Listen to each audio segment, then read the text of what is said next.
Hey there, welcome back. You're watching Crews of the Outfit, the Chinatown 26th Street Crew, Part 2. As the 1960s turned into the 1970s, Skid Caruso's Southside Chinatown crew began to wane. The outfit crew on the rise, and possibly the largest and most ruthless at the time, was the crew led by legendary outfit capo Fiore Bucchieri.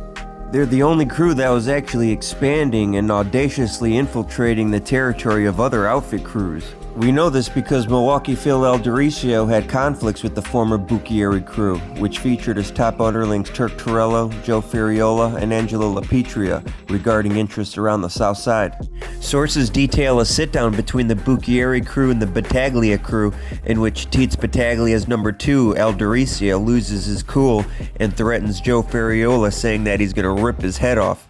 We also know they were impeding on the Chicago Heights area, which was also on the downfall at the time, thus creating a conflict between those two crews as well before they were told to back down. So as a result of Skid's crew declining in size and influence, Bucchieri's crew is right there to swoop in and take over the territory. So by the time that Bucchieri died in '72, his crew, now run by his top protege Turk Torello, already received most of the interest from that area. So Skid Caruso's retirement marked the end of that old Southside crew. This means that in 1976, the outfit's top leadership, headed by Accardo, Iuppa, and Cerrone, decided to give the former Bucchieri crew, aka the Torello crew, the whole Chinatown area, including jurisdiction over the First Ward. Over the years, we see several sources putting Torello as boss over that area and heading the Chinatown crew. Since Torello was already the territorial boss of northern Cicero, Lake County, and the South Side, that whole vast area was split up, with LaPetria receiving the capo position of the new Chinatown 26th Street crew, but under Torello's jurisdiction, with another Bucchieri Torello underling Joe Nagal Ferriola getting Iuppa's Cicero territory upon Joey Dove's ascension into the administration.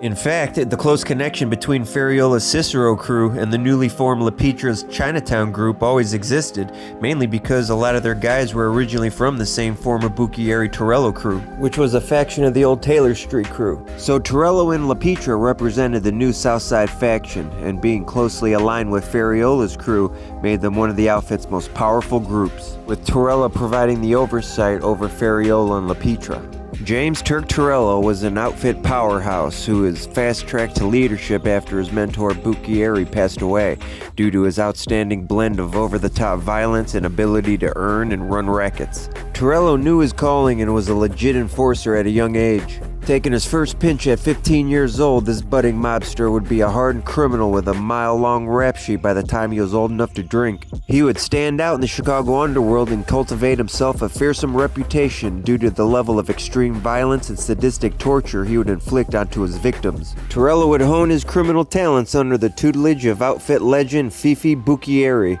and become an effective hitman for then-boss Sam Giancana. And just like his mentor, Turk was known to revel in the sadistic side of his work. FBI files indicate that Torello was responsible for several unsolved gangland murders. He was so slick about it, always leaving no evidence, and didn't speak on the murders afterwards, that even some guys within the organization weren't aware of the work he was putting in. It's been said he would execute these hits exactly as instructed by his superiors. If he was told to torture someone, or cut off a body part, or blowtorch someone's face off, he would follow orders to a T. This garnered him favor with the bosses. Because of his success as Giancana's executioner, Torello was given several West Side bookmaking rackets and eventually controlled all outfit gambling operations and was considered their chief enforcer. With the death of Bucchieri in '73, Torello would go on to become a territorial boss over northern Cicero, DuPage and McHenry counties, the South Side, the near South Side, Chinatown, and the Loop. Now he had the power to hand down punishment and direct hits, and no doubt this was a responsibility he enjoyed. An FBI wiretap once recorded him plotting in Miami to murder a Chicago union boss by taking him out to sea by powerboat, slitting his throat, chopping up his body, and feeding pieces to the sharks. Another FBI wiretap overheard Torello talking about how he had hung William Axon Jackson, a 400-pound loan shark, on a meat hook and tortured him with an electric cattle prod. "He was on that thing 3 days before he croaked," Torello said excitingly. "You should have seen him. He was flopping around on that hook. We tossed water on him to give the prod a better charge, and he's all screaming. His stay at the top echelon of the outfit would be short-lived, however, as Turk didn't even make it past his prime. He would die of cancer in 1979 at the young age of 48. And Skids Caruso began to have serious health problems a couple years earlier, and by 1976 he decided to take a step back from the rackets. Now, as I previously stated, Caruso inherited his position as capo from previous leaders such as Bruno Rodi and Phil D'Andrea, but later was placed under the jurisdiction of Ferrero and Alex. And it got to the point where Alex was concerned about the lack of enforcers around the Loop and near South Side, including the Chinatown area. So right before Ferrero's death, Alex made an alliance with the former Bucchieri crew, the crew with the most muscle at the time. In addition, some sources say that before he handed down the whole Chinatown area to LaPetra, including his whole crew, Caruso Sr. allegedly made a deal with LaPetra that if anyone tried to kill his son, Frank Jr., the old man would eliminate everyone. Angelo LaPetra, a native of Cicero, initiated his criminal activities during his teenage years in the 1930s amid the pervasive influence of organized crime in the Chicago area. His arrest record commenced in 1938 at the age of 18, marking the beginning of an onslaught of documented law enforcement encounters tied to his street-level offenses. His extensive criminal record included a wide range of offenses, including murder, assault, kidnapping, robbery, gun possession, and narcotics. His early criminal endeavors centered around his involvement in the stolen car racket and burglaries, a common entry port for aspiring mob associates seeking to align with the Chicago outfit's operations in Cicero and the surrounding West Side territories. These activities provided initial exposure to the outfit's networks, where young offenders often graduated from petty theft to enforcement roles by demonstrating reliability and ruthlessness. Through such involvement, LaPetra cultivated a reputation as a top-tier enforcer, leveraging physical intimidation to collect debts and resolve disputes for higher-ranking guys. Once absorbed into the outfit ranks, LaPetra began his mob career as an enforcer out of the Cicero crew under Iupa.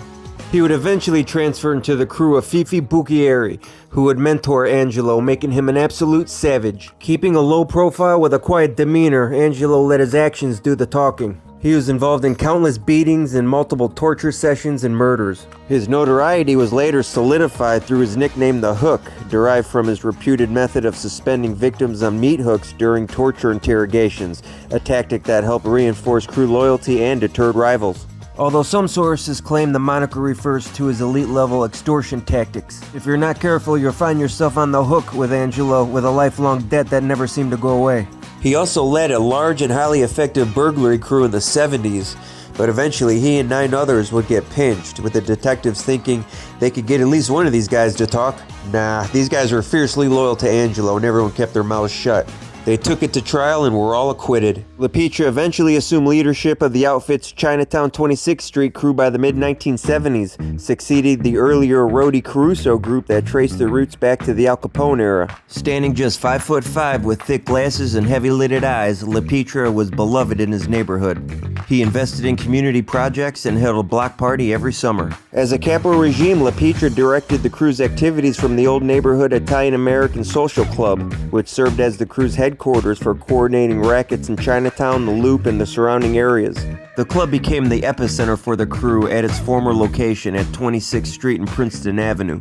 Other crew bosses and wise guys and enforcers would constantly drop by, entering under the members only sign over the door to drop off envelopes full of cash, discuss dealings, or join illicit crap games in the back room. LaPetra directed major loan sharking operations that formed the core revenue stream for the crew, leveraging outrageous interest rates and aggressive collection methods to enforce repayment. Angelo LaPetra directed gambling operations across Chicago's south and west sides, enforcing territorial dominance over bookmaking, sports betting, and related illicit wagering activities. The crew's gambling enterprise included supervision of local bookies who collected wagers on horse races, sports events, and other bets, channeling proceeds upward while mitigating risk from non-payment or competition. The crew would also stick video gambling machines in all the bars and social clubs in the area. Law enforcement assessments identified these rackets as the crew's bread and butter aside from juice loans, with LaPetra's oversight ensuring compliance through intimidation and extortion against independent operators. Under Angelo's regime, the outfit's political control lessened, but their union control increased. Labor racketeering formed a large component of the crew's Southside rackets, involving infiltration and control of unions such as Labor's International and Teamsters Locals to extract kickbacks, manipulate hiring, and enforce compliance through threats and violence. These schemes generated substantial unreported revenue for the outfit by skimming dues and securing lucrative no-show jobs and contract awards. LaPietra's role in these operations was well documented in federal probes targeting outfit dominance over Chicago's labor sector. His leadership positioned the 26th Street Crew as a pivotal outfit faction, bridging traditional Southside territories with broader syndicate interests. Using Asian liaisons such as Joe Wing and Ken Ito, the crew collected a cut of action from the illegal Fan Tan and Mahjong games operating behind neighborhood storefronts. And when Asian heroin flooded Chicago's Chinatown in the 1970s and 80s, the crew took a piece of that action as well, taxing dealers and helping enforce payments without directly dealing in the drugs, court records show. Angelo LaPietra rose to become a senior figure in the Chicago Mafia and one of the top bosses in the entire organization. He was also very close to outfit boss Joey Aiuppa, which I'm sure helped his cause. Angelo was one of the most feared outfit wise guys to ever slap on a fedora. Corrupt Chicago lawyer and undercover informant Bob Cooley, a man who spent years embedded in the outfit's whirlwind of corruption, described LaPietra under oath as an extremely feared person, absolutely totally feared individual. Angelo scared the scary guys. LaPietra was on a different level than most other gangsters. He thought outside the lines and looked at the big picture. For him, violence wasn't a tool, it was a brand. His name struck fear in the hearts of the entire Chicago underworld. Guys feared him so much, he didn't even have to use violence. His reputation did all the work. LaPietra is simply reaping the benefits of a ruthlessly violent reputation he cultivated for himself throughout the 40s and 50s, one that would stay with him for the rest of his life. And LaPietra's stern management style emphasized ruthless discipline. Under his leadership from the 1970s through the mid-80s, the 26th Street Crew emerged as a ruthless and violent enforcement arm for the outfit after the Wild Bunch crew dissolved. The crew is linked to dozens of homicides, including enforcement hits ordered to eliminate threats to outfit interests. LaPietra's closest familial association with the Chicago outfit is his younger brother, James "Jimmy the Lapper" LaPietra, also a made member who operated as a soldier in the 26th Street Crew under Angelo's leadership. The LaPietra brothers were a couple powerhouses and a longtime staple in the Chinatown crew. Like a dynamic duo, the pair ran the Chinatown 26th Street Crew like a well-oiled machine, performing at an optimum level. Jimmy demonstrated a high propensity for violence and was a key outfit hitman early on and assisted in racket enforcement for the crew. Blending ruthless violence with top-tier racket management just like his brother, Jimmy was a stone-cold killer and a top earner and considered a heavyweight within the outfit. With prior arrests for burglary and rape, LaPietra was involved in loan sharking, gambling, bookmaking, labor racketeering, and of course, murder. Often overshadowed by his older brother Angelo, Jimmy was the second most powerful mobster in the crew and was in charge whenever Angelo wasn't around. His efficiency in killing and ability to supervise rackets effectively elevated his stature within the organization. Most considered him Angelo's number two. Probably because he was. Jimmy would succeed his brother and take over the crew upon Angelo's incarceration for skimming casinos in '86. Jimmy seamlessly picked up where his brother left off and kept this corrupt machine humming. Jimmy maintained the gambling and juice loan rackets with relative ease throughout his tenure. Jimmy LaPietra's managerial involvement extended to organizing several high-level meetings, underscoring his position within the outfit's operational hierarchy. Jimmy was a low-key guy and always kept a low profile. Despite several federal probes into his illicit activities, Jimmy faced no high-profile indictments. Jimmy LaPietra somehow miraculously avoided major arrests and federal prosecutions throughout his criminal career, continuing to oversee Southside outfit operations into the early 1990s without any interruptions due to incarceration. Third in line in the Chinatown crew power hierarchy was Johnny Apes Monteleone. This old-school mobster was a solid racketeer and held in high regard by outfit leadership until he himself became outfit leadership. Johnny Apes also seemed to spread the mob love, working with several guys from other crews, most specifically the Cicero crew. Monteleone was very close to the LaPietra brothers, both Angelo and Jimmy, but he was also very close to Joe Ferriola and his successor, Rocky Infelice.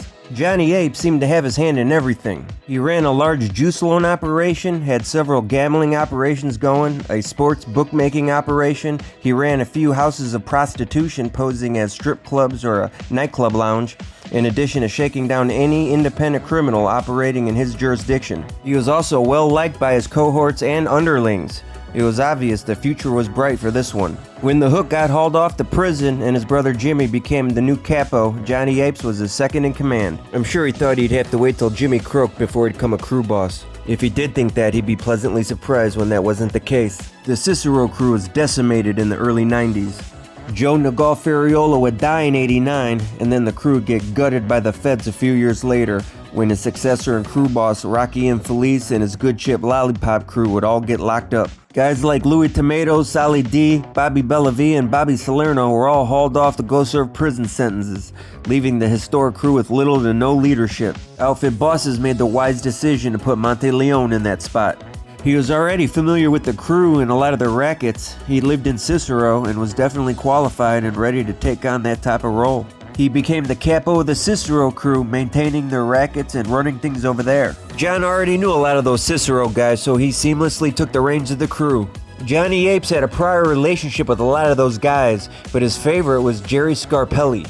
John used Scarpelli for a lot of his collections, and he was his go-to enforcer. Not long after his ascension, Chinatown boss Jimmy the Lapper died from cancer. And in an unconventional move, the bosses put him in charge of both the Chinatown crew as well as the Cicero crew. And at Jimmy LaPietra's funeral, it was apparent to everyone paying attention, even the FBI, that Johnny Apes' power and stature had gone up because everyone was gathered around him. Johnny Apes was successfully running both crews simultaneously, keeping the peace while maintaining all the rackets and making sure everyone's eating. And with the new regime, some of the other guys in the crew were moving on up.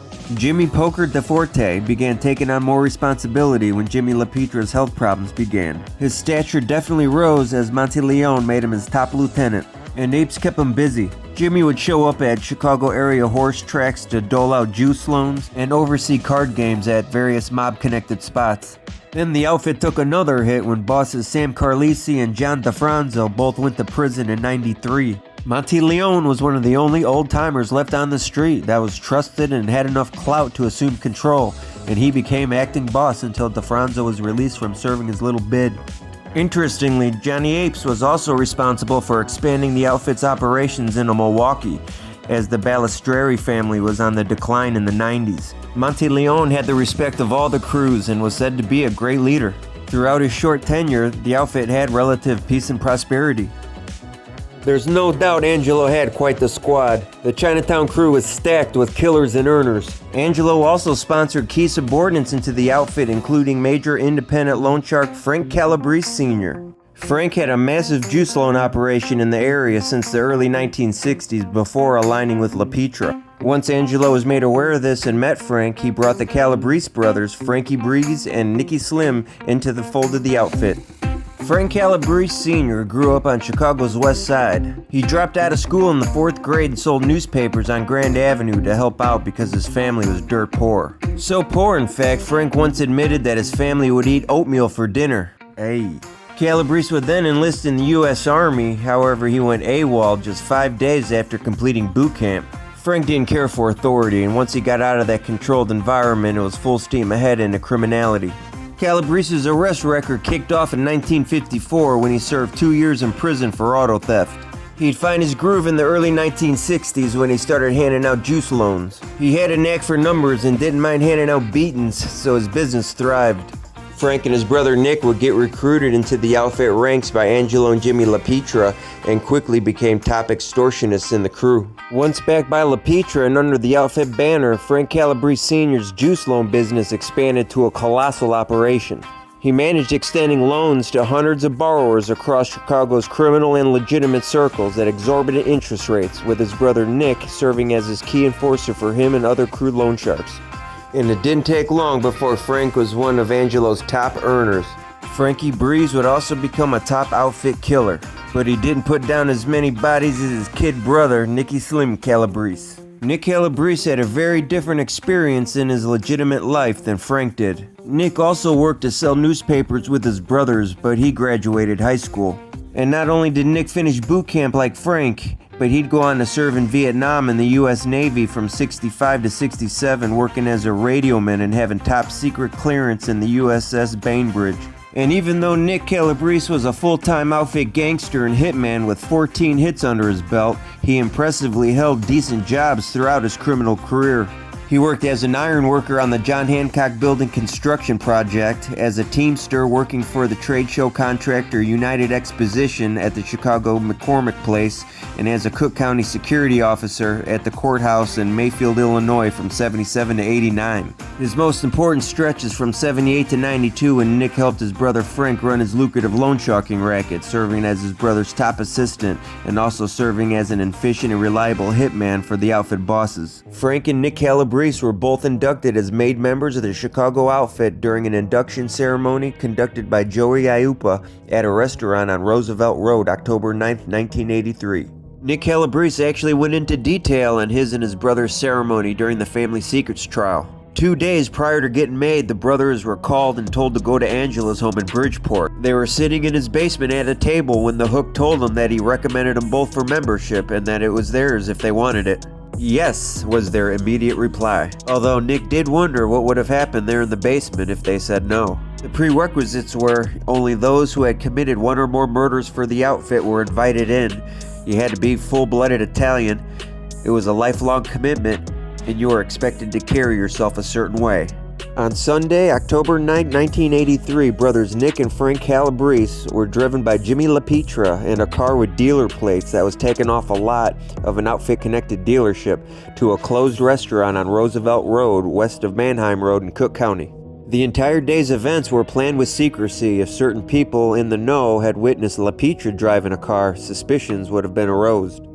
High-ranking members of the outfit supposedly never drove and never cruised around in a car they owned outright on paper. That was kind of an unspoken outfit policy supposedly ever since in the 1940s when Teets Battaglia and Marshall Caifano were pulled over in a car Teets was driving, and Chicago police found a small arsenal hidden in the vehicle, which got the pair jammed up on gun charges.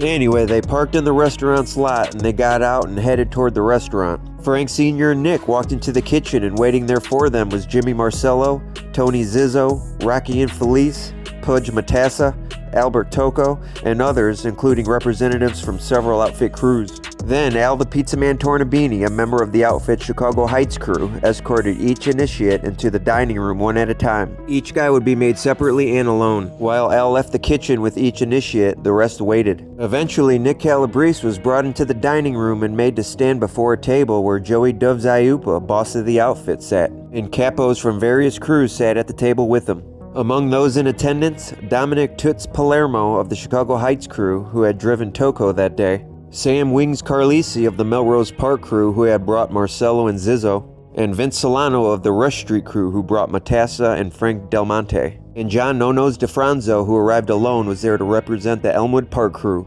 Joey the Clown Lombardo, the capo of the Grand Avenue crew, was not in attendance that day because he was serving a prison bid. Nick stood there and faced Joey Doves and the rest of the capos. A gun and knife were on the table, where a candle also stood. During his testimony, Nick said he couldn't recall exactly what was said during his initiation, though it seems Joey Doves just ran through a few of the rules. There was some discussion about keeping your mouth shut and never talking about outfit business with outsiders, no banging the wives or girlfriends of connected guys, and things of that nature. He stood and walked around the table where Nick was standing. Iupa held a holy card with a picture of a saint on it. He lit the card and dropped it onto Nick's open hands. Nick held the burning card, trying to mentally separate the hot palm from the rest of his body and doing his best to ignore the burning sensation that gradually worsened as the picture curled around the fire in his hand. Then Iupa told him it was time for him to take his oath. He was told to repeat the following statement 3 times. "If I give up my brothers, may I burn in hell like this holy picture." Then the card was removed. Joey Doves then used the pin to prick one of Nick's fingertips and a drop of blood arose from his skin. He was told that his blood was not his own any longer, he now belonged to the organization. Iupa and the rest of the capos then congratulated him, and Jimmy LaPietra then shook his hand. And just like in New York and Chicago, 2 made members need a third to introduce them to each other. So there are commonalities, even though these mafia entities in the Northeast and the Midwest evolved slightly differently from each other over the course of the 20th century. So the Calabrese brothers became trusted made men and handled a lot of the violent collections, loan sharking enforcement, and other rackets on the south side, including committing several murders for the organization. They both played a big part in contributing to the crew's reputation for brutality. The Calabrese brothers became key outfit enforcers and hitmen throughout the 70s, 80s, and through the mid-90s. Frank would eventually become a crew boss himself, managing guys under him who assisted in facilitating his massive juice loan operation. The federal government estimated that Calabrese's crew grossed more than $2.6 million in 1996 alone. Frank instructed his crew members to do anything you have to do to collect these loan payments. If a debtor didn't have the money, the Calabrese crew wouldn't necessarily go straight to the violence. They would first seize the debtor's car, home, or business. If seizing assets wouldn't suffice, then came the violence, which was something those guys were very good at. Of course, everyone had to kick up to the hook. Nick Calabrese said cash collections had to be split, with half going to their boss Angelo LaPietra. He said he sometimes drove payments to LaPietra's Bridgeport garage, stuffing envelopes full of cash into a barbecue grill mitt that was hanging from a nail. He would then flip the mitt over so the thumb pointed in the opposite direction to alert LaPietra of the hidden cash. Nick also said he liked to bring along Goomba Saladino, who is 6 feet tall and 300 pounds, to collect late payments on juice loans. Nick said he told him, "You stand behind me and just don't say anything, just look at the guy." Calabrese testified, "Just give him one of those looks." Calabrese said he warned the debtors that these high-interest loans weren't going away and that next time, "I'm not gonna come, he's gonna come." And he said that he would point toward the imposing Saladino. The Calabrese brothers also bombed several businesses in the 1980s, including Drury Lane Theater in Oakbrook Terrace, Marina Cartage, and Tom's Steakhouse in Melrose Park. Interestingly, Calabrese said he never learned the motives for the bombings. An explosive was set off against the wall of the Oakbrook Terrace Theater during off hours. "We were talking about how loud that thing was," Calabrese said. Nick said he threw a dynamite-packed device on the roof of the steakhouse. It landed near an air conditioning unit and exploded, he said. "Well, I lit the fuse in the bag, got out of the car, and I jumped on the dumpster. And then I chucked it on the roof. And then boom." During his prime, Frank was operating as an elite-level gangster. Not only was he a violent mass-murdering mobster who was a massive earner, he had all kinds of criminal resources. Because in Chicago, corruption is king, and to succeed, you gotta embrace that. Now, one very important thing that can exponentially magnify a gangster's power and influence that's comparable to an underworld power-up and coveted by every wise guy, kingpin, and criminal from one equator to the next is a corrupt cop in their pocket, and Frank had two. Frank was able to navigate his way through the tumultuous Chicago underworld with relative ease, having two cops at his disposal. These guys were feeding him information, passing along messages, and tried to insulate him as much as they could from investigators. Plus, these guys pretty much worked exclusively for him. Anthony Twan Doyle was a corrupt Chicago cop who moonlighted as a mob enforcer and street tax collector in his spare time. This guy was able to successfully live a double life for about 20 years while on the force. While portraying himself like a straight-laced cop who's out to protect and serve, he secretly worked as a messenger and street enforcer for the outfit. While he was a Chicago cop, Doyle even made regular visits to a Michigan prison where he fed police information to Frank Sr. And cop number 2 had much deeper ties to Frank Sr. Michael Ricci was a childhood friend of the career mobster. Ricci used his status as a former law enforcement officer to operate as a corrupt mole, passing messages from jailed mobster Frank Calabrese Sr. to other outfit members, letting them know who's cooperating, collecting extortion money, and lying to the FBI in an attempt to divert the investigation. And these two corrupt cops would end up working together to support one cause, and that was Frank. The FBI recorded 6 conversations between Frank Sr. and both Ricci and Doyle about getting rid of the bloody glove dropped at the Fecarata murder scene. They were also being used in an effort to find out where stool pigeon Nick Calabrese was being kept, but were ultimately unsuccessful. Frank Sr. was involved in several gangland slayings, and even had himself a patented little trademark. He had a little finishing move when killing somebody. He would always finish somebody off by slicing their neck from ear to ear, and that move became known as the Calabrese necktie. It became his signature move and his calling card, which eventually helped law enforcement figure out which guys he's killing. Another one of LaPietra's top lieutenants was crew heavyweight and outfit hitter John Big Stoop Fecarata. Fecarata was a top outfit enforcer and one of the most prominent guys in the Chinatown crew. He was also a good friend of the Calabrese brothers and well liked by all his cohorts. Well, until he wasn't. Big John Fecarata grew up on the Windy City's west side and established himself a hoodlum early on in life, earning his first arrest at just 14 years old. He would rack up another 17 collars, including 2 felony convictions for armed robbery and burglary. Fecarata began frequenting the area's horse track and betting parlor scene, wagering large sums of cash watching the ponies run and on sports action. It was here where he started rubbing elbows with various mobsters and underworld figures. And through his gambling prowess, he met outfit associate Ken Tokyo Joe Ito. The two became close friends, and Ito brought him into the fold of the outfit, beginning a 25-year working relationship with the Asian gangster. John's very first outfit-related duties was as a watcher for Ito's Bolito games and other gambling rackets. His job was to catch cheaters. Tokyo Joe was a hell of an earner, and the outfit bosses wanted their Asian golden boy fully protected. Big Stoop was then tapped to work as personal muscle for the outfit gambling whiz, signifying his first enforcement role, which was something he was good at and liked to do, which was noticed by the bosses. He was eventually brought into the Chinatown crew and functioned as a collector and enforcer, and it was with this type of role when Fecarata thrived. Threatening and intimidating debtors was fun to him, and he was damn good at it. He also didn't mind getting his hands dirty and throwing guys a beating whenever needed. He quickly built himself a reputation on the streets as a tough guy and a strong-armed goon. He would then level up and put some money on the street and began a bookmaking operation. And John turned out to be a hell of a businessman, and his underworld connections also got his foot in the door with the labor unions. He was able to secure himself a no-show job and was earning as a labor racketeer until those same underworld connections that got him his job caused him to get booted from the Industrial Workers Union in 1982. Nevertheless, Stoop became a huge earner and part of the top echelon of the outfit, and he paid cash for everything, including his Mercedes, and never had a credit card. And then at some point he would link up with the Calabrese brothers and get involved in murder contracts. He would find his groove and steady rise through the ranks, becoming a trusted soldier and a favorite of the bosses. He eventually became the main liaison between the LaPetra brothers and the administration.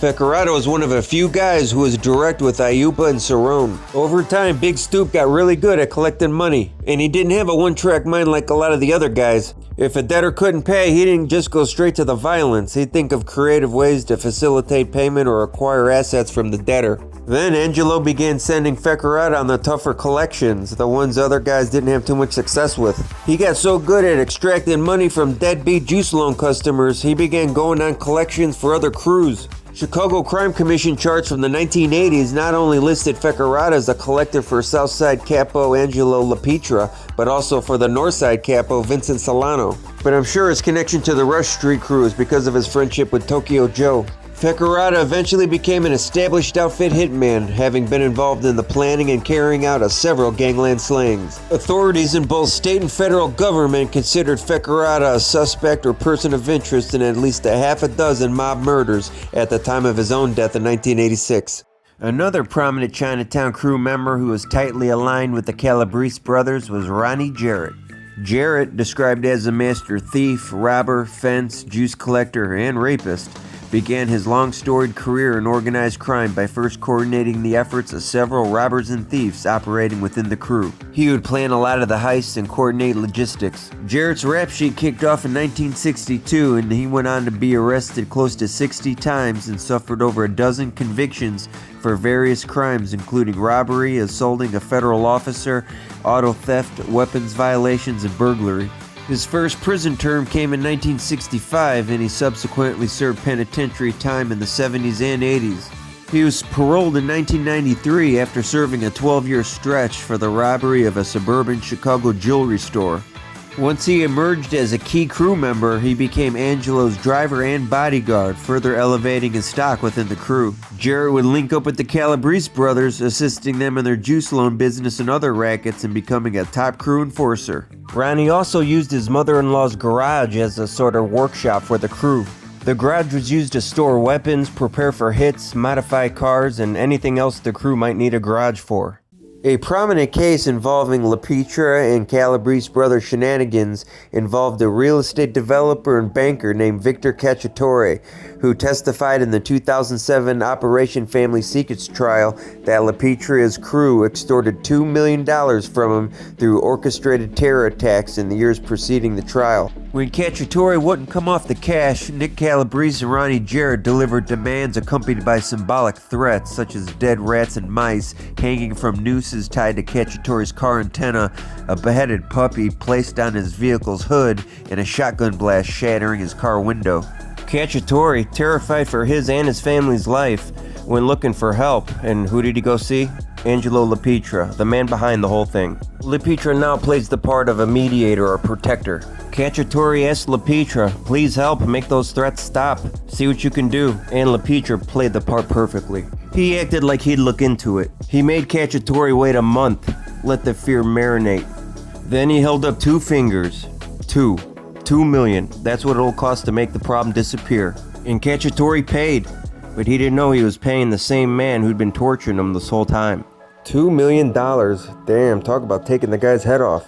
That there is extorting at the highest levels. It's a testament of Angelo's mobster prowess and skill set. Not only did he have the balls to ask for that kind of money, he had the wherewithal to know that this guy could afford it.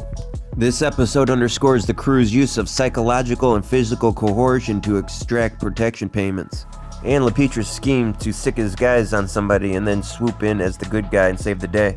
Angelo wasn't your average gangster. He thought much bigger than most. Once he had a firm grip over his territory, he started looking west to Las Vegas. Since about the 1950s, the Chicago outfit's been pillaging the Teamsters Union Central States Pension Fund to buy their way into Vegas by controlling casinos such as the Stardust and the Fremont. And these weren't just gambling meccas, they were also money laundering machines. And by the late 70s, LaPetra was one of the key players in the skimming operation that diverted millions of untaxed casino profits back to mob families across the Midwest. The scheme was slick and elegant. Oh yeah, and highly lucrative. Their casino moles would skim cash from the counting rooms before it could be officially recorded. That money would then be couriered back to Chicago, Kansas City, Milwaukee, and other cities. And LaPetra's cut was significant. The scheme ran like clockwork and the money flowed for years. Millions were skimmed and these Midwest mob bosses were getting filthy rich. And they were seemingly getting away with it, or so they thought. What LaPetra didn't know was that the FBI had been listening. And they've been listening for a while. For 4 years, federal agents recorded over 12,000 hours of phone conversations through wiretaps targeting organized crime figures in Kansas City, Milwaukee, Chicago, and Vegas. Every call, filled with shady conversations and illicit dealings, were all captured on tape.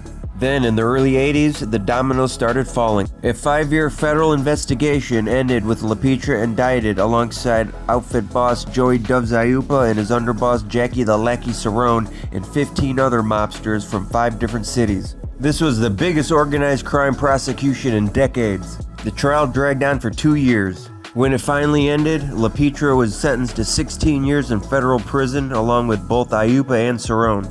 This was the biggest blow to the Chicago mob since the extortion case in the 1940s. Another outfit gangster who was also linked up with the Calabrese brothers and was another top Chinatown crew enforcer was Frank Goomba Saladino. Saladino emerged as a top outfit hitman in the mid-70s and was often included on various hit teams with both Nick and Frank.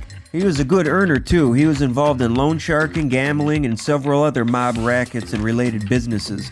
Interestingly, Saladino was a Rockford native and was actively participating in mob shenanigans with both the outfit and the Rockford crime family. Frank was a made member of the outfit and heavily involved in the 26th Street Chinatown crew affairs, but he still kept his ties with the Rockford mob and operated on the fringes of their brigada. Saladino was very close with Rockford mob heavyweight Salvador Galuzzo and was often seen in his company when he was in the area.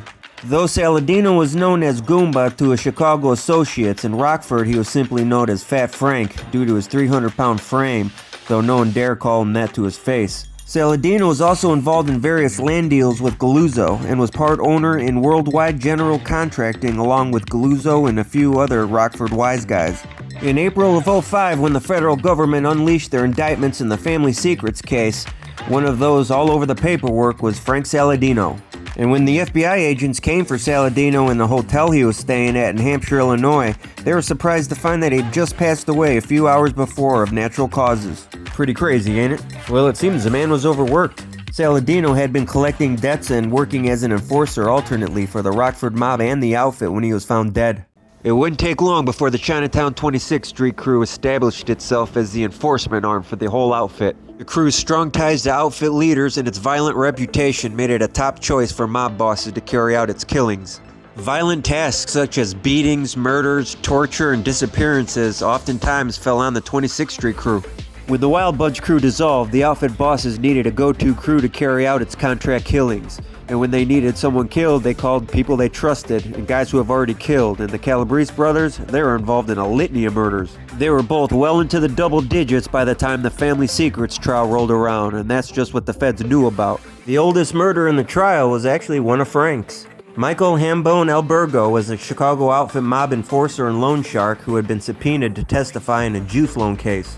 Albergo made the ill-advised mistake of letting his frustrations be known and being heard saying, "If I go to jail, I ain't going alone." Ooh, that's a no-no. That was enough to convince Ayupa and LaPetra that if he's not already talking, he will out of spite, and they're not taking any chances. So they sicked their junkyard dog on him. What a dummy, this guy let his mouth bury him. Frank took his two most loyal underlings with him, Jarrett and Saladino, and snagged Hambone off the street. They stabbed him up, strangled him to death, and flayed him from ear to ear. Then they buried him somewhere where he would never be found. The hit couldn't have gone any cleaner. Albergo disappeared off the face of the earth, never to be seen again. The feds only knew about his demise because Nick was singing like a canary. He told him Frank personally gave him one of his famous neckties, and he was buried under the parking lot of Comiskey Park, home of the White Sox. This was Nick's first murder, and he testified that he was so scared when he and Frank were buried Hambone, he actually pissed his pants. He said Frank couldn't tell because of all the dirt and grime on his pants. Well, it figures this guy would be the one to flip. FBI agents tore up the concrete in the parking lot of the now U.S. Cellular Field looking for Hambone's hambones, the remains of the murdered loan shark. Agents were flabbergasted to find thousands of bones under the parking lot, but none of which belonged to Albergo. The Calabrese brothers really got busy when a pissed-off outfit-connected burglary crew decided it was a good idea to rob the River Force mansion of outfit boss Tony Accardo, aka the Big Tuna, aka Joe Batters. An outfit-connected burglary crew led by associate John Mandel had just made a huge score. Some sources claim up to about $1 million worth of diamonds and jewels they snagged from a jewelry store heist pulled off in the days before Christmas in 1977. A life-changing score indeed. The only problem for Mandel was he didn't do his homework on the mark. The store was owned by a friend of Accardo, a Jewish bookie paying the Big Tuna protection money. So after getting robbed, he of course complained to the Big Tuna, and naturally Accardo said that the score needed to be returned, and told his guys to find out which crew was responsible. Well, the outfit crew with the best odds to know who done it was the Grand Avenue crew. They had all the top thieves and burglars in the city. And apparently the brass remembered back in '62 who was able to track down two condemned thieves that top outfit hitman Chucky Nicoletti was having trouble locating, who were on the chopping block for gunning down a couple outfit associate brothers, the Scalvo brothers, in an outfit protected subdivision that was already declared a no-kill zone by the bosses. Of course, I'm talking about Tony Spilotro and the infamous M&M murders. Having been a skilled burglar himself, Tony knew the Chicago organized thief scene, so he was tasked with finding and eliminating Jimmy Miraglia and Billy McCarthy. And Spilotro made quick work of the pair by first locating McCarthy and putting his head in a vice in an attempt to get him to give up his buddy Miraglia, which of course he did, and lost an eyeball in the process. The incident was immortalized in Martin Scorsese's 1995 epic biopic Casino. Anyway, who could forget that? So the bosses figured, well, he was able to track down those two knuckleheads. Let's see who he thinks our culprit is this time. Of course, Tony's in Las Vegas running things for the outfit over there at this time, so they phoned him and gave him the lowdown as to what happened and who he thinks was behind the heist. There was one man Spilotro knew who had the skills and sophistication to bypass that jewelry store's complex alarm system for this type of score: John Mandel. So word got back to Mandel and he was instructed to give back the bounty, which he did. At some point during this fiasco, Mr. and Mrs. Accardo took off and left the state for California. To avoid the harsh Chicago winters, Accardo and his wife spent the winter months at their second residence in Indian Wells, California. In the meantime in Chicago, giving back all that loot without any compensation certainly stung and was a hard pill to swallow for Mendel. Well, apparently Mendel was stewing over this and was very disgruntled he had to give all those valuables back. A successful heist, all for naught. So eventually he developed the attitude of, funk that, I'm gonna go get my shit back. Cause he knew it was just sitting there in Accardo's vacant house while he's away on vacation. So he had the bright idea to show his extreme displeasure by brazenly robbing the lavish, well-manicured estate built by the legendary outfit boss more than a decade earlier. Not only to get his bounty back, but to also pillage the house of other valuables. Now, sources seem to be mixed as to whether Mendel's bounty was still at Accardo's house at this point or already given back to the jewelry store owner. In my humble opinion, I think it's a moot point because it doesn't really matter where the valuables were. What matters is where Mendel thinks they were. And I think that he fully believed that his score was at Accardo's home and he wanted to get it back. We know the guy has at least half a brain because he's one hell of a heist man and bypass man. And knowing how murder happy the outfit is, I don't think those guys would brazenly break into the home of the most powerful mobster in the Midwest, quite possibly the entire country, on a hope and a prayer. But what I do think is that these greedy bastards would do something like that if they thought there was about $1 million of diamonds and jewels just sitting there unattended. The ends gotta justify the means. No one in their right mind would risk their lives like that if there wasn't some kind of pot of gold at the end of the rainbow. Then on the morning of January 6th, Mr. Batters received a phone call from his housekeeper, a young Sicilian lad named Michael Volpe, letting him know that his River Forest home had been broken into and ransacked in the early morning hours. And when Accardo got home, he was livid. The audacity for somebody to break in his home when he's away. After ruling the Chicago underworld for decades, Accardo can't help but think, now, of course, the OG Windy City mobster isn't gonna call the police. Oh no, he's a gangster. He's gonna get his get back the old-fashioned way. He's gonna take it to the streets. Now, this is a rare opportunity Accardo has to flex his muscle and show the underworld the clout he's working with. And show he does. His clout was on full display. There would be a price to pay for the brazen act of disrespect to an underworld legend, and that price would be paid in blood, and Accardo will have his proverbial pound of flesh. The fallout was swift and savage. Bodies began dropping within days. Accardo ordered the systematic elimination of the burglars and anyone else who was involved in their fencing network, which translated to a combined 10 revenge slayings and cover-up murders tied to the daring pre-dawn break-in. And trunk music was an understatement. This was a full-blown symphony orchestra playing over an amplified hi-fi loudspeaker. I think it's safe to say that in 1978 in Chicago, it was the year of trunk music for sure. An expert at deactivating complex alarm systems, Mendel is the most skilled bypass man under the outfit banner. He was the leader of this robbery crew, so Accardo wanted him to be first to go. And go he did, vanishing off the streets on January 15th. A hit team consisting of the Calabrese brothers along with Jared and Saladino snatched Mendel off the street. They beat and tortured the guy for what officials believe was hours before stabbing and strangling him to death. A few weeks later, a passerby heard the little music coming from a trunk, and wouldn't you know it, it was John Mandel's dead body. He was beaten, stabbed, and strangled to death, and wearing a fresh, crisp Calabrese necktie. Now, during this time, the Wild Bunch was on the loose as well. We can accurately surmise which hits were theirs because their murders didn't involve any neckties. They preferred to kill from a distance. 5 days after Mendel went missing, his second-in-command, Bernard Buddy Ryan, was discovered dead behind the wheel of his car with 4 bullets in the back of his head, courtesy of the Wild Bunch. Another prominent crew member, Stevie Garcia, made it all the way to February 2nd when he popped up as trunk music at the Sheridan Hotel next to O'Hare Airport, equipped with his very own Calabrese necktie. The hit parade continued and got more brutal. Vince Moretti, a former police officer in the condemned burglary crew's fence for all its stolen goods, had the audacity to be seen wearing Accardo's gold cufflinks around town. Dummy. Moretti would then be lured to a bar in Cicero with a promise of a stack of gold coins to fence. So on February 4th, he headed down there with a small-time crook friend of his, Don Reno. Once the pair arrived, to their dismay, there were no gold coins there for him. What was there waiting for him was an outfit hit team. This one was a hit by committee, featuring the Calabrese brothers, Goomba Saladino, Ronnie Jarrett, Jimmy LaPietra, John Feccarata, Butchie Petroselli, and Tony Borsellino. As soon as they walked inside, they were immediately swarmed like a bunch of killer hornets and viciously pummeled, beaten, and stomped.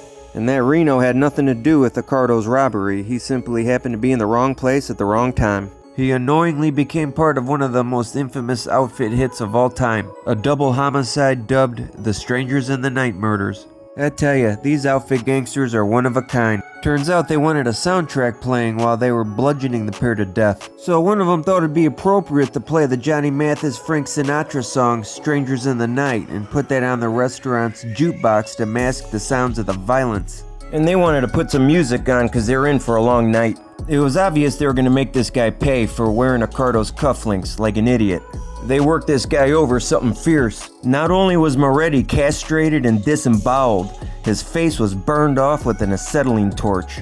Good God. Thou shalt reap what thy sow. After working his buddy Reno over a hot minute, they were ready to wrap it up, so they proceeded to stab him up, strangle and garrote him to death. Even though these two are good and dead and Moretti's missing his face, Frank wanted to make sure they look sharp for whoever discovers their bodies, so he made sure to give them both neckties before he left. So when these two were found dead together in the back of Reno's car parked in Cicero on New Year's Eve in '78, they were looking fashionably dead, with matching neckties. At this point, there were two burglary crew members left still breathing, both of whom are having nervous breakdowns because they're thinking they're going to get killed at any moment. And they thought that all the way up till the moment came they were killed. They were both clipped within about a week from one another. One guy was Trunk Music, sporting a limited edition Calabrese necktie, and the other was found in an alley, shot in the back of the head. And with that, Accardo's vengeance was complete, aside from one loose end. A federal grand jury started to investigate the murders linked to the burglary of Accardo's home, and JB's houseboy, Michael Volpe, was summoned to testify. Apparently, young Volpe spent too much time in front of the grand jury, and Accardo figured he must be telling him something. He disappeared on October 5th, a week after testifying. His body was never found. Accardo was famously protective of his beloved River Forest mansion, having even whacked the architect who designed it out of suspicion he shared the blueprints with the FBI. Y'all, if I covered each and every murder these guys were involved in, we'd be here all day. But there are a few worth mentioning I feel compelled to share with you.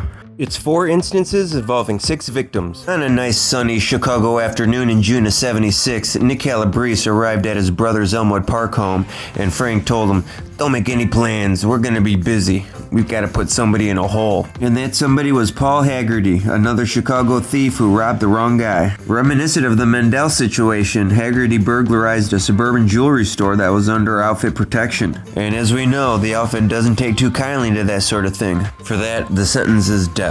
And this hit team consists of the Calabrese brothers, Ronnie Jarrett, Goomba Saladino, and another Chinatown enforcer, Frank Furio. Haggerty had just finished up a sentence at a Southside work release program for burglary and grand theft and was living in a halfway house. For the next 4 weeks, the hit team followed Haggerty around to establish a pattern. These guys even had a code name for this little murder expedition of theirs. They called it Doobie Doo. I have no idea why. Then on June 18th, 1976, they kidnapped Paul Haggerty off the street and drove him to Jarrett's mother-in-law's garage. There, Haggerty was questioned by Torello and LaPietra. Apparently, they didn't like his answers because he was condemned to death, although it's very possible they were going to whack him no matter what he said to them. He was then left alone for almost a half an hour before Nick Calabrese handcuffed him and taped his eyes and mouth shut. He also gave Haggerty some water and helped him use the bathroom. Aw, what a helpful hitman. And it was about that time the others returned with a stolen car they intended to use to transport Haggerty's corpse. They tried to stick him in the back seat, but Haggerty frantically gripped the roof of the car while Frank Calabrese and Goomba Saladino punched him and dragged him into the back seat. Then it took a team effort to subdue this guy. Nick and Ronnie held him down while Frank managed to get a rope around his neck and garroted him and strangled him to death. Then, to make sure he was dead, Frank pulled out a knife and slashed his throat, giving Haggerty his very own Calabrese necktie. They stuck his body in the trunk of the stolen car they used and then left it abandoned on the side of the road. Haggerty was a dead man, but to the rest of the world he went missing for about a week. The abandoned car was eventually towed to a police impound lot. Then on June 24th, with a foul smell permeating from the car, the trunk was eventually popped, and there they found Haggerty's body, bound, gagged, and blindfolded and stuffed in a plastic bag. Next, we have trucking executive Michael Cagnati, who owns several companies involved with equipment leasing and freight hauling. Cagnani had been paying thousands of dollars a week in street tax to the Chinatown crew. Somehow the outfit found out what this guy was really making and wanted to raise his monthly obligation. They wanted more money out of this guy. Well, he flat out refused to pay any more and apparently got angry and said some stuff he shouldn't have. He burned that bridge and ran afoul with the mob, and he knew it. He knew something might be coming for him. He started carrying a gun, wore a bulletproof vest, and even hired a bodyguard. Well, he had a right to be concerned because they did indeed want to kill him. Outfit bosses decided they wanted to make an example out of him so other business executives down the road will all fall in line. Which I kind of find interesting because this guy been faithfully making extortion payments to the Chinatown crew, but because he resisted a payment increase, they'd rather kill him and lose out on all his future payments, which is a substantial amount of money. So that tells us that he either said something to these guys that was irredeemable and really pissed them off, or the crew was so flush with money at the time they felt it was more important to flex a little muscle, show force, and make this guy an example. Although this murder is unique because they went outside their normal MO. According to Nick, they tried several times to whack this guy but were unsuccessful. Probably because this guy was expecting it, so they had to switch things up to get this one. Plus, I think they went this route because of the protective measures this guy was taking. Always carrying a gun and having a bodyguard with him suddenly made the hit too risky. So this guy didn't get a necktie, instead they blew him sky high. A bomb that the ATF would later call a very powerful and sophisticated explosive device was attached to the underside of Cagnani's silver 1979 Mercedes-Benz the night before, along with a radio-controlled detonator. A stolen car found in a nearby Cypress restaurant parking lot contained a radio transmitter similar to a garage door opener. Cagnati was on his way to work in Hinsdale. When he drove onto the on-ramp at the Interstate 294, he passed by the Cypress restaurant parking lot, which triggered the remote-controlled device and the bomb detonated. The massive explosion blew the roof off the car 200 feet in the air. Cagnati was blown to bits. Debris from the blast scattered over a 200-foot radius and hit two vehicles behind him, putting both drivers in the hospital. Cagnati's body parts landed all over the highway. He had to be carried off in several body bags. The bomb was so fierce it blew a huge hole in the southbound entrance ramp. And Michael Cagnati was thereby destroyed. Message sent. Next we have yet another guy who don't want to pay the toll. The mob don't take kindly to criminals making money illegally and not paying them a street tax. A tavern owner named Richard Ortiz was dealing drugs and running juice loans in or around Bridgeport and Cicero areas without permission or kicking up. After a couple stern talking tos, Ortiz repeatedly refused to pay him anything. He didn't see the sense in handing his hard-earned profits over to a bunch of greasy Italians. What are they doing for him? A whole lot of nothing. Well, in reality, they're letting him live and operate because in those years, they owned the Chicago underworld. And if he wanted to operate there, he needed to pay rent. Well, he didn't see it that way. And for that, he must be dealt with. Angelo put Frank and Nick on this one, and after sitting on him for a while, they were ready to pounce. On July 23, 1983, they observed Richard sitting in his car that was parked in front of his tavern, called the His and Mine Lounge, along with some guy they didn't know. This was a great opportunity to attack, but the brothers weren't sure what to do about this other guy who was in the car with them. Nick, always detail-oriented, didn't want to make any mistakes, so he ran over to a nearby payphone and phoned Angelo. He asked him what they should do about the witness. He responded with 3 simple words: kill them both. And that's all Nick needed to hear. Nick then scurried back over to the stolen car they were using, and Frank asked him, what did he say? And then Nick said, he said blast them both. Frank chuckled and said, that's what I thought he'd say. They then slowly creeped up by Ortiz's car, and Nick hopped out and fired 8 12-gauge shotgun rounds into the driver's side of the vehicle, killing both men instantly. I'm sure Angelo was thrilled this hit took place in Cicero, the boarding Chicago subdivision under the outfit's complete control during the 70s and 80s, because it was apparent to officials that this investigation was intentionally botched. They noticed signs of police corruption all through the so-called investigation. The unsolved case was reopened in '98 when the Illinois State Police was supervising the reorganization of the Cicero Police Department. Our investigators found contradictions in the original case reports, as well as eyewitness accounts, which now indicate that some current and former Cicero police officers may have been involved in the murder of these 2 men or a subsequent cover-up, said Town President Betty Maltese, a comment laced in irony because Cicero Town President Maltese was herself controlled by the outfit. Watch my Cicero crew video for more on that. Of course, she has to appear to be a concerned town president and play the part, but of course nothing ever came of the second subsequent investigation. Alright, I saved one of the best murder sagas for last, and that's the out-of-state murders of former mob associates George Vandermark and Emil Malvasi in Phoenix, Arizona. Both murders actually stem from the outfit's skimming activities in Las Vegas. The actions of one man led to 2 outfit-related murders. Vasey used to live out there in Vegas and worked at both the Stardust and the Fremont casinos for several years before moving back to Phoenix and got a job as a maitre d' at a fancy restaurant called Ernesto's Backstreet. The sad thing in this guy's case is he really didn't do anything that would warrant a death sentence, well, yet. The outfit bosses simply didn't want to give him a chance to. He's not a career criminal who's used to incarceration. He's just some guy who used to work at a mob-controlled casino and now works at a restaurant. Now, I see why they did what they did, because the odds are pretty high that he would most likely flip under the slightest bit of pressure. His fate was all wrapped up in the sins of Stardust slot machine manager George Vandermark. Now, this is in Las Vegas during the mid-70s. A hell of a time and a hell of a place. Vegas in the 60s and 70s was the closest thing to what the mob had going in Havana, Cuba. A gangster's paradise, lavishly loaded with vice and steeped in debauchery. Of course, before old party pooper Fidel Castro rode into town and tossed the mob off the island, losing them millions in the process. As I said earlier in the video when I touched on this, it was a free-for-all cash grab for the mob, making several Midwest mob bosses a whole lot richer than they already were. But when it came to slot machines, the mob felt limited on skimming techniques because at the time slot machines only accepted coins. And of course, the mob preferred bills. Nevertheless, they aren't for leaving money on the table, so they figured out a way to finesse slot machines so they could skim proceeds from them as well.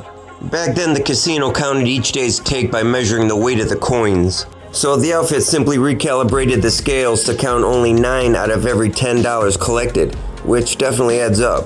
But nobody suspected this Vandermark guy to come up with an even better scam. Vandermark installed phantom cashier booths in the middle of the casino floor, right under the nose of the gaming commission inspectors, generating pure mob revenue, 100% unaccounted, unreported skim funds to the tune of millions of dollars a year. Scam fell apart when the Nevada Gaming Control Board conducted a surprise raid on the Stardust count room in May of '76. Law enforcement was shocked to learn that Vandermark had skimmed an incredible $7 million. But not as shocked as outfit bosses back home who've only received $4 million. Vandermark wasn't counting on the surprise raid that would easily expose the fact that he was skimming the skim. Now knowing that he's in big trouble, Vandermark takes off and goes on to run with most of that $3 million of stolen mob cash and hightails it to Mazatlan, Mexico. After searching Vegas far and wide, the mob determined that he took off, so they decided to send him a message. Less than a week after leaving, his adult son in Vegas was found bludgeoned to death. Had to have known something like that was going to happen. You ain't getting away clean after stealing $3 million from the mafia. After hiding out in Mexico for a good while, Vandermark believed that the heat had died down, so he decided to secretly come back and slip back across the border to hide out in Phoenix, checking into the Arizona Manor Hotel under assumed name.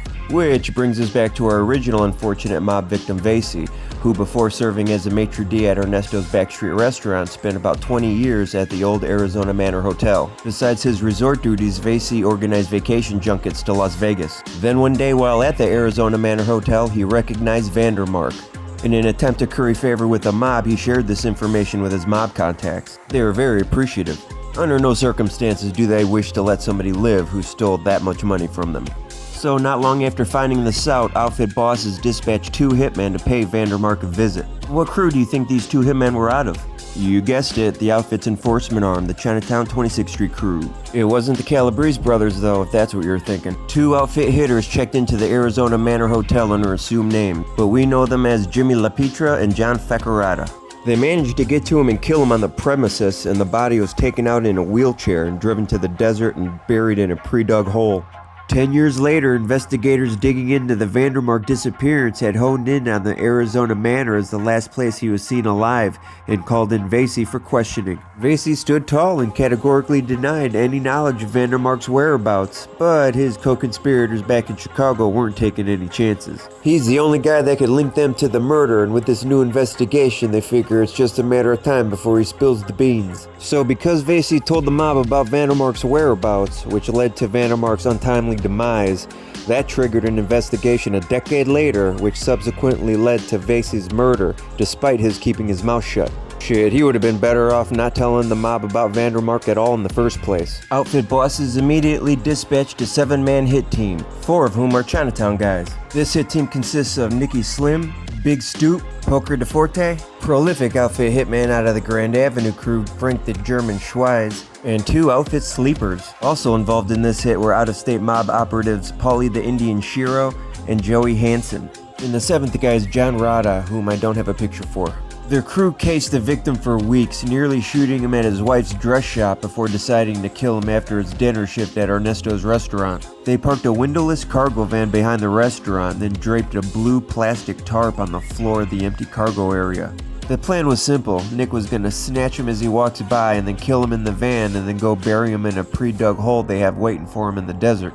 Gripping a .22 caliber automatic pistol, Nick crouched in back by the slightly cracked sliding door, patiently waiting for Vasey to walk to his car. Then, on a sweltering June night, 1986, Vasey exits the restaurant, and after a couple aborted attempts due to witnesses, this time there was no one around to see what was about to happen.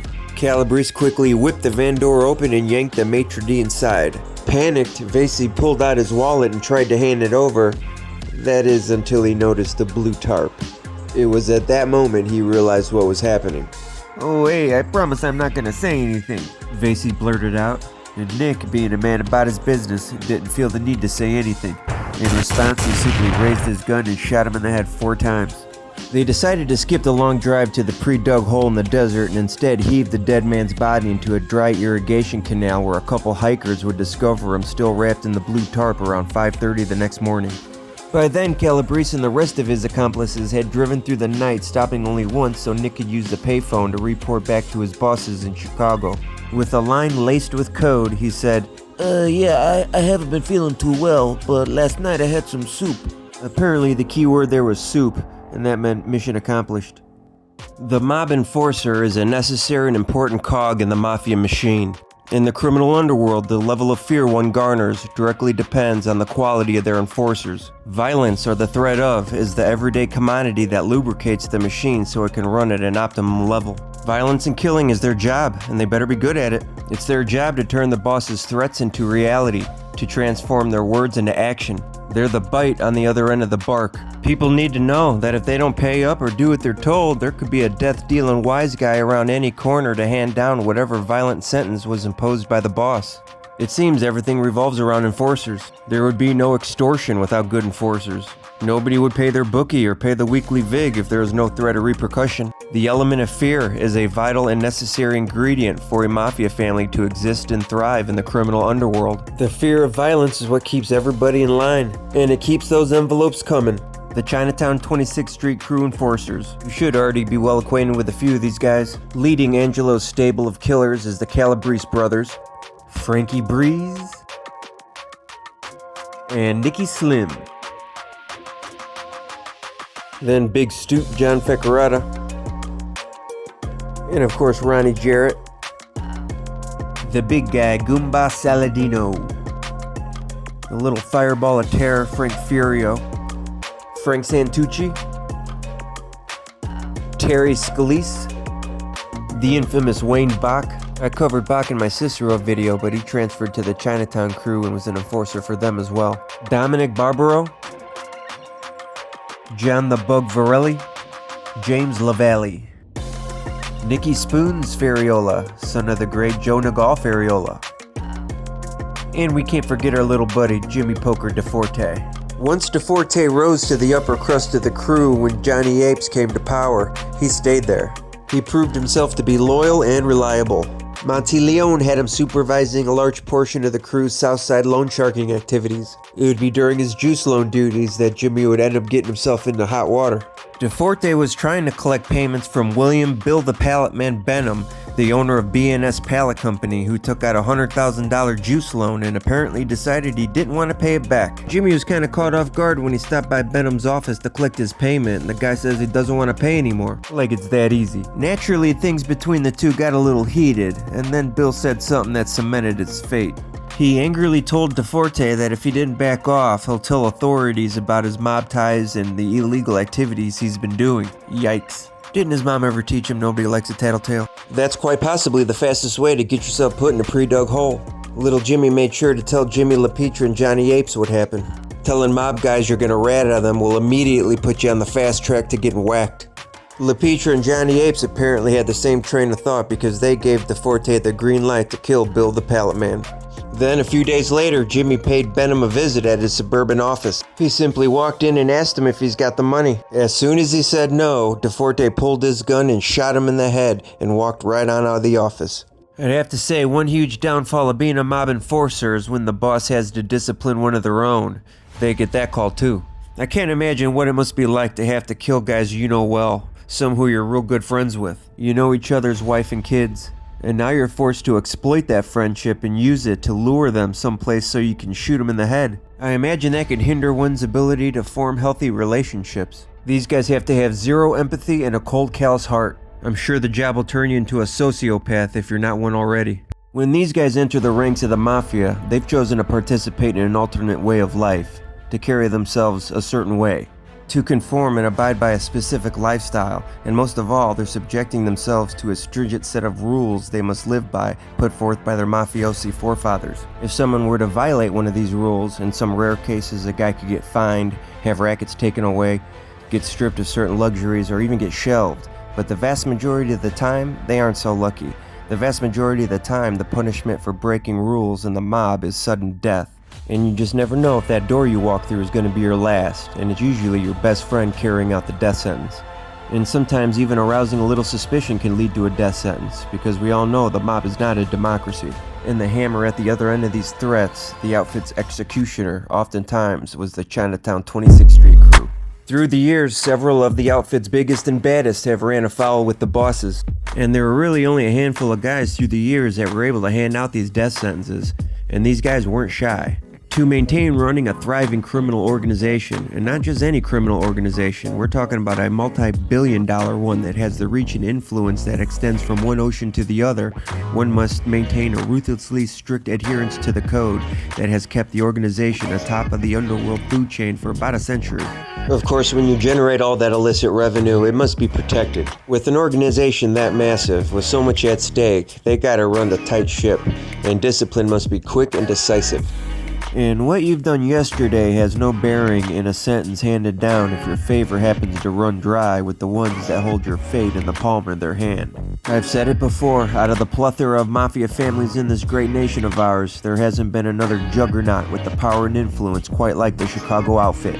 And it's not even close. But behind that shiny veneer of success and money, and underneath that artificial layer of prestige, coated with sharp suits, cherried cars, and beautiful women, topped off with premium cigars and a crisp fedora, simmered a world of unrelenting violence, and the mob hit no one harder than its own. The Chicago outfit has clipped more of their own guys than any other family in the country. I'd even venture to say that if there was an official count, the Chicago outfit would have all 5 families beat in this category. Perhaps you'd like a few examples. Okay, here's 30. The outfit's endless cycle of self-purging began May 11th, 1920, when Johnny Torrio orchestrated the murder of his boss, Big Jim Colosimo. Though the boss of the organization, he was at the same time an obstacle to their growth. Colosimo stood as an outfit martyr, a necessary sacrifice for the betterment of the organization. Next were the so-called murder twins, John Scalise and Albert Anselmi, who got exactly what they deserved for betraying the big guy. William Three-Finger Jack White was next to get whacked by who he thought was his peers over an internal dispute over union control. Prolific Capone hitman Machine Gun Jack McGurn was whacked in what seemed like a mercy kill. Drago Mangano got too greedy. He was killed either in a dispute with the outfit over a recent cigarette hijacking or from withholding gambling revenues. Cherry Nose Joy just got done serving a bid for the outfit. It isn't quite clear why he was clipped. It was either a labor dispute with Glimco, given too much info during the Kefauver hearings, or he thought because he served that bid, he was exempt from Accardo's decrees. Sambo Casero thought it was a good idea to marry Milwaukee Phil's old mistress. That's a no-no. Mad Sam DeStefano just got too damn mad. Former Crub Cop Richard Kane just got too ambitious and thought his friendship with Momo would save him. Little did he know Sam was on the chopping block too. The outfit will even whack former bosses. Whether Sam Giancana tried to regain his power, or the fact he got subpoenaed to testify on all that CIA stuff, outfit bosses were ready to close the chapter on him. Chris Carty was dealing drugs, also a no-no in Chicago. Johnny Roselli was apparently saying too much in those CIA hearings. It appears they were clipping anyone who could connect them with the Kennedy assassination, because Chucky Nicoletti was killed the following year. Chicago Heights crew boss Jimmy the Bomber was whacked out in an apparent power grab over control of the Chop Chop rackets. Loyal outfit hitter Tony Borsellino was lied on and set up to be killed by a former buddy. One of the wildest and brazen acts of the outfit self-purging was a hit where the Chinatown crew and the Wild Bunch collaborated to rid themselves of a possible rat. I gotta expand a little on this one. Infamous outfit killer out of the Chicago Heights crew, Billy Dauber and his wife Charlotte were taken out cowboy style. Dauber had been arrested on federal drug charges and the outfit bosses were afraid he turned informant. After making an appearance at the Will County Courthouse in Joliet, the Daubers were followed by a van consisting of outfit hit team made up of Frank Calabrese, Ronnie Jarrett, Butch Petrocelli, and Jerry Scarpelli, with Jerry Scalise as the wheelman. They managed to pull alongside him as they drove on a rural road in Will County and fired upon their car with a succession of shotgun blasts until they crashed. They too pulled over and then hopped out and walked right on over to him, handed him a couple shotgun blasts up close to make sure they're dead. Butchie was killed because of his treacherous ways. Seems his head got too big and he was operating too fast and loose. He was skimming from outfit proceeds that were supposed to go to an incarcerated buddy of his. And he was guilty of an unauthorized shakedown of an outfit robbery crew. I wonder how weird it is for these guys to have to kill somebody who's been right alongside them for other mob murders. Because that was the case with Butchie. At this point in time, a lot of outfit guys hated him, so they're probably looking forward to it. Butchie was lured to a social club and then Angelo told him to take out the trash. Apparently the garbage was in a back alley area blocked off by buildings, so it's well hidden from the public. Well, when Butchie got back there, to his dismay, there was a team of outfit killers waiting for him. Most of them former buddies. In on the Petrocelli hit were the Calabrese brothers, Jimmy the Lapper LaPietra, Little Frank Furio, another Chinatown crew enforcer that hasn't been mentioned much, Frank Santucci, and the last guy was interestingly a Cicero guy and a former friend of Butch and former Wild Bunch crew member, Jerry Scarpelli.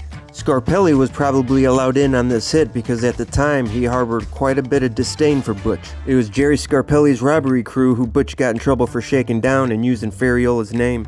Scarpelli had already kicked up, so this infuriated him and he stormed right over to Fariola's house late at night wanting to know what's the deal. That was the straw that broke the camel's back for old Butch. Just acting careless. He should have known that was going to come back to bite him in the ass. Once he got back there in the alley, there was no more excuses or pleading his case or talking altogether. At this point, there was nothing more to say. Butch needed to be humbled, and as a member of the Chicago outfit, that means the end of the road. If the outfit needs to intercede because one of their members is behaving too careless, greedy, or deceitful, one thing you can count on, as the sky is blue, is that person's going to meet an extremely violent end. If one could be unfortunate enough to get themselves to that point, there's nothing that can be done to save him. All they can do now is wish for a quick death. And as they say, he made his bed, now he's got to lay in it. Once he got back there, these guys pounced on him.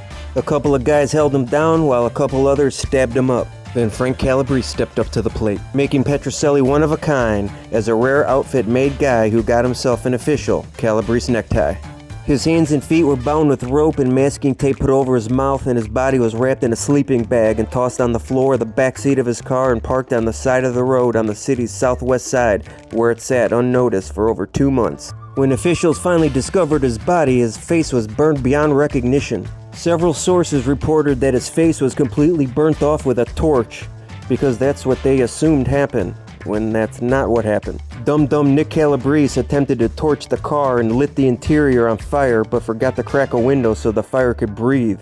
Instead, the fire managed to burn off his face before it died out. His top lieutenant, Frank Granella, disappeared about the same time. Nick Deandra seems to be the first outfit guy clipped over an unsanctioned hit of a boss. He tried to have Chicago Heights boss Al Pilato hit. Gattuso and Campisi were killed because of a botched hit. They failed to kill one of their own when instructed. The murder of Rush Street crew bookie Lenny Yaris isn't quite clear. Either he was blamed for DeVarco's incarceration or is over a bookmaking dispute with the Cicero crew.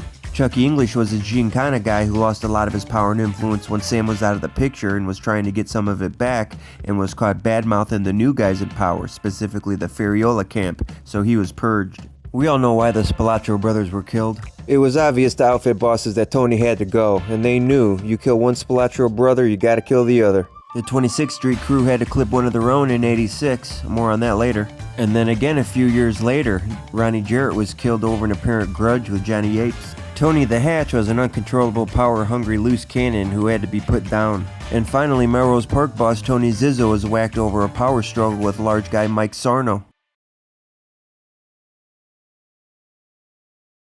Hey, thanks for watching, guys. Stay tuned for part 3.